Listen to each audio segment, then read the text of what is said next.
ভারত পাকিস্তানের দাদা ভাইদের রিকোয়েস্ট করতেছি, হাম্বল রিকোয়েস্ট, বাংলাদেশি তোমরা অন্তত রাত্রিবেলা যুদ্ধটা করে না বাজান।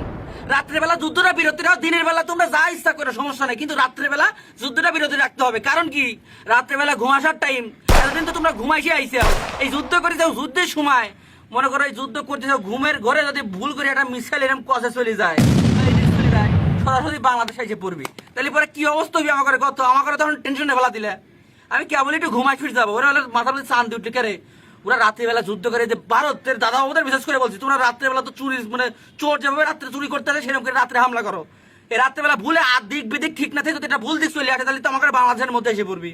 অতএব ভারত পাকিস্তান তোমরা খেলতেছে খেলো, স্টাম্প বরাবর বল করবে, হোয়াইট বল দিন না হয় বাদান, হোয়াইট বল হলে কিন্তু বাংলাদেশ আউট, ঠিক আছে। যাই হোক, রাত্রেবেলা যুদ্ধটা একটু বন্ধ দাও, দিনের বেলা কতবার টুয়াটুই করো সমস্যা নাই, শুধু রাত্রেবেলা মিস্টেকটা করো না বাদান। এই দিক নির্দেশনা ভুল হয়ে গেলে কিন্তু একটা অকা হয়ে যাবে বাংলাদেশের, ঠিক আছে। রিকোয়েস্ট, হাম্বল রিকোয়েস্ট, রাত্রিবেলা নো টোকাটুকি, অনলি ঘুম, যাও।